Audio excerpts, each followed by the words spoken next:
원희룡 장관도 그러고 지금 뭐 건설노조를 조폭에 비유하고 그런 얘기가 이제 있더라고요. 건폭이라고 얘기했잖아요. 네. 그래갖고 이제 대한민국에 조폭보다 무서운 조직이 하나 생겨났죠.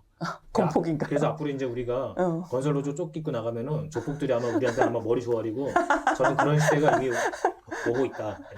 아니 진짜 그러시더라고요. 건폭이라면서 뭐 무려 건설사를 건설노조가 막 협박을 해가지고 조합원 채용하라고 막 그래서 막 건설사들이 설설 끼고 그렇다는 게 사실인가요? 어떻게 된 일이에요 이게? 그러면 건설노조가 벌써 부자 됐죠.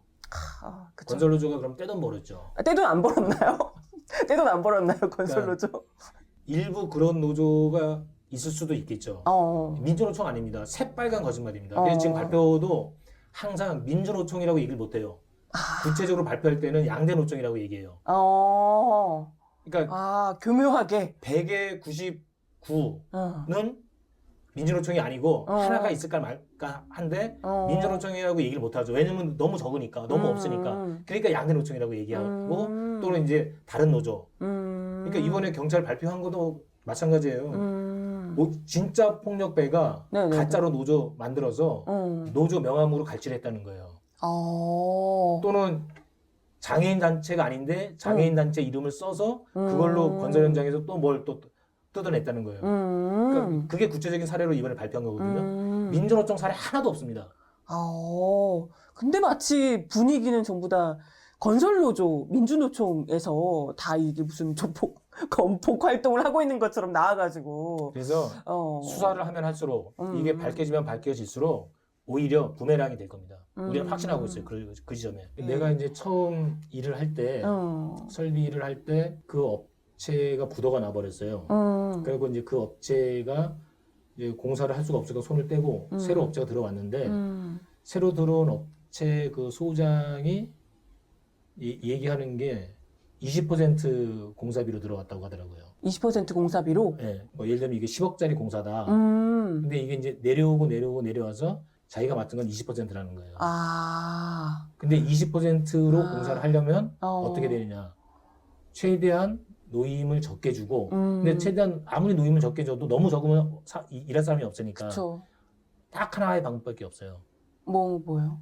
뺑이치게 일을 해서 공사 기간을 단축시키는 것밖에 없어요. 주 52시간제를 하기 이전에는 실제 잔업, 매일, 잔업, 야근, 그리고 일요일 출근. 네네. 늘 밥 먹듯이 했어요. 그렇기 때문에 진짜 건설 노조가 더 필요하지 않나 이런 생각이 들어요. 근데 건설 노조가 딱 들어와서 지금까지 해왔던 그런 각종 비리와 간행, 우리는 그대로 하지 않는다. 그리고 우리가 일한 만큼의 대가를 정당하게 받겠다. 그리고 안전 철저하게 지키면서 하겠다. 얘네들은 이제 난리가 나는 거예요. 아우성을 치는 거지. 그런데 사실 건설업체에서도 조금 양식 있는 사람, 그런 관리자들이 점차 건설 노조의 주장을 호응하기 시작을 해요. 진짜요? 네. 너무 다행스럽다. 아직 그게 아주 큰 흐름으로까지 되어 있지는 않지만 네네네. 그 사람들도 현장을 봐왔기 때문에 현장이 이렇게 굴러가면 안 된다고 하는 걸 알고 있기 때문에 건설 노조 주장이 맞다고 하는 걸 알고 있어요. 그렇기 때문에 건설 노조 팀들이 대한민국 곳곳에서 여러 현장에 들어가서 일을 할 수 있는 거예요. 이게 우리가 강요한다? 아니 강요한다고 건설사가 이걸 받아줍니까? 조폭처럼 막 협박해서 조합팀들이 와서 일을 하는 게 네네. 일도 괜찮게 하고 그리고 저 사람들은 합리적으로 이야기가 통해. 그리고 약속을 하면 약속을 지켜. 그러니까 훨씬 더 괜찮은 거예요. 그리고 그들도 지금까지 해왔던 그런 관행과 비리가 옳지 않다고 그리고 그게 여러 가지 위험을 수반한다고 하는 걸 알기 때문에 잘못해서 큰 사고 한 번 하면 더 크게 손해잖아요. 그쵸. 그러니까 정말로 안전을 지키면서 일하는 것이 맞다고 하는 그렇게 지금 바뀌어가고 있어요. 그 흐름을 건설 노조가 현장에 들어가서 만든 거예요. 근데 저는 이것도 궁금한 게, 아까 막 오야지라고 하는 팀장이 어쨌건 이제 뭐 똥 떼고 뭐 하면서 자기 그 권력을 이렇게 주무르고 이랬던 거잖아요. 그러면 건설 노조가 들어오면서는 그 건설 노조 조합원 분들은 그럼 이 팀장이랑 다 같이 다 이 조합원 분들이신 거예요? 그렇죠. 팀장까지 한 팀이 다. 네, 그렇죠. 그럼 이분들 안에서는 이제 뭐 똥 떼고 이런 건 없는 건가요? 없죠. 근데